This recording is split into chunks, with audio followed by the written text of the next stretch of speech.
Assalamualaikum warahmatullahi wabarakatuh.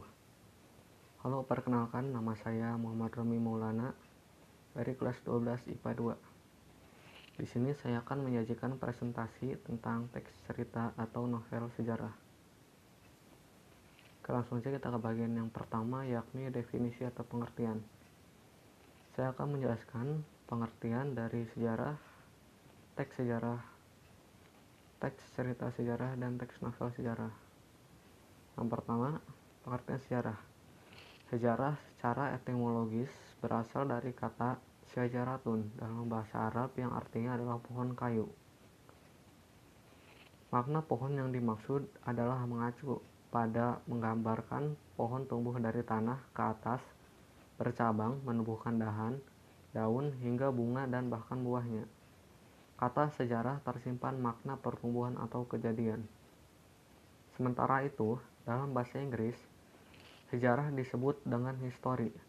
History berasal dari bahasa Yunani yakni historia, yang berarti apa yang diketahui karena penyelidikan, sehingga dapat diartikan bahwa sejarah adalah pengetahuan yang dihubungkan dengan bermacam peristiwa yang terjadi di masyarakat melalui proses penyelidikan. Kemudian, definisi dari teks cerita sejarah. Teks cerita sejarah adalah imajinasi yang ditulis dengan tokoh atau latar sejarah yang benar-benar terjadi. Meskipun imajinatif, teks ini tetap memuat sejarah yang faktual, namun hanya digunakan untuk latar belakang dan beberapa unsur saja. Kemudian, definisi teks sejarah adalah tulisan yang berisi cerita, kejadian atau peristiwa yang benar-benar pernah terjadi atau berlangsung di masa lalu. Bedanya sangat jelas bahwa teks sejarah bukanlah cerita imajinasi, namun disampaikan melalui gaya penulisan prosa non-fiksi atau tetap dikisahkan melalui gaya penulisan sastra. Selanjutnya, definisi dari teks novel sejarah. Novel sejarah berarti tulisan imajinasi atau prosa fiksi yang bertokoh dan atau berlatar peristiwa sejarah yang ditulis menggunakan gaya novel, yang berarti dibahas secara panjang lebar dan mendetail. Meskipun tidak benar-benar merekam kejadian, peristiwa atau tokoh nyata, namun dasar sejarahnya ada. Perbedaan teks sejarah dan novel sejarah. Perbedaan teks sejarah dan novel sejarah yang pertama adalah teks sejarah dituntut untuk menyajikan hal-hal faktual yang benar-benar ada dan pernah terjadi. Sedangkan di novel sejarah bebas untuk menggambarkan sesuatu yang tidak pernah ada. Kedua, dalam teks sejarah, sejarawan wajib untuk menyampaikan sesuatu sebagaimana adanya, sesuai dengan realita, tidak boleh direka atau ditambah-tambahkan. Sedangkan di novel sejarah, novelis bebas sepenuhnya dalam menciptakan sesuai dengan imajinasinya mengenai apa, kapan, siapa, dan di mananya, namun tetap memiliki keterkaitan dengan situasi atau tokoh sejarah. Yang ketiga, dalam teks sejarah, hubungan antar fakta atau antar fakta satu dengan lainnya perlu direkonstruksi, setidaknya melibatkan topografis atau kronologinya. Sedangkan dalam novel sejarah, imajinasi dan kemampuan mencipta pengaranglah yang mewujudkan cerita sebagai suatu koherensi yang memiliki hubungan dengan situasi sejarah. Yang keempat, dalam teks sejarah, sejarawan harus bisa membuktikan bahwa yang dibawakan pada masa kini dapat dilacak eksistensinya di masa lalu. Sejarawan terikat pada fakta mengenai apa, siapa, kapan, dan di mana. Sedangkan dalam novel sejarah, tidak terikat pada fakta sejarah sepenuhnya, terutama bagi mengenai apa, siapa, kapan, dan di mana. Tidak butuh bukti atau saksi seperti teks sejarah.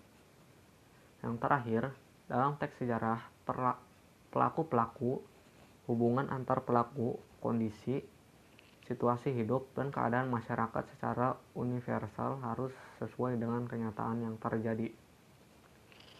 Sedangkan dalam novel sejarah, pelaku atau tokoh, hubungan, situasi, dan kondisi masyarakat dapat berasal dari imajinasi yang hanya memiliki relevansi dengan sejarah.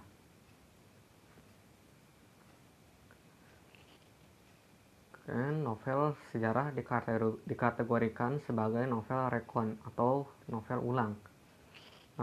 Novel rekon terdiri dari 3 jenis, yakni 1. Rekon pribadi, itu yang memuat keterlibatan penulis dalam peristiwa secara langsung.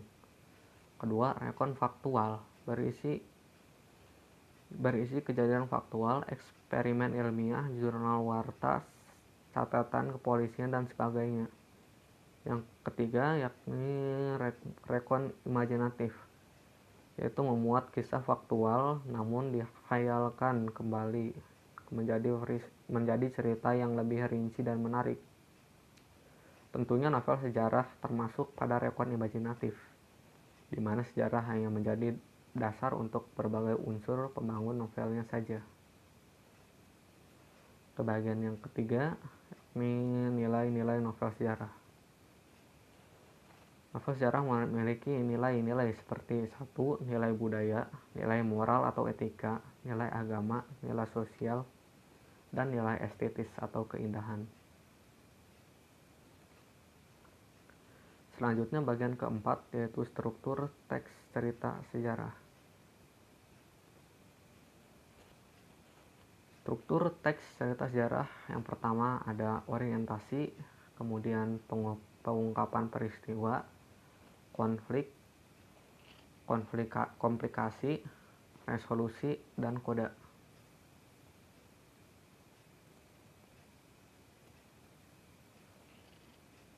Berikutnya bagian yang kelima, kaidah kebahasaan teks cerita sejarah. Teks cerita sejarah memiliki kaidah-kaidah kebahasaan seperti 1. Menggunakan banyak kata kerja yang menggambarkan suatu tindakan atau biasa disebut dengan kata kerja material, seperti menggores, mendayung, atau menggenggam. Yang kedua, banyak menggunakan kalimat tidak langsung dalam menceritakan tuturan tokoh. Misalnya, menceritakan bahwa, mengungkapkan, menurut, mengatakan bahwa, dan menuturkan. Yang ketiga, banyak menggunakan kata kerja yang menyatakan sesuatu yang ada di dalam pikiran tokoh.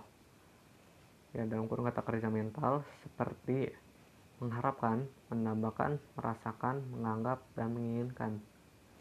Yang keempat, menggunakan banyak dialog atau percakapan langsung antar tokoh. Yang kelima, menggunakan kata sifat atau descriptive language untuk menggambarkan tokoh, tempat, dan suasana.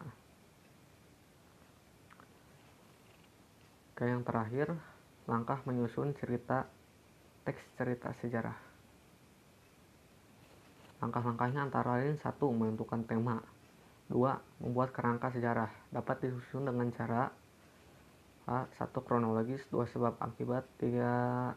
Tindakan tokoh, 4. Urutan tempat, dan 5. Rentetan peristiwa.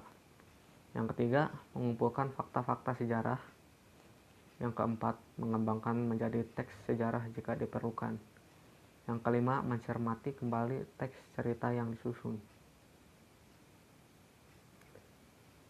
Oke, begitu saja presentasi saya kali ini. Terima kasih.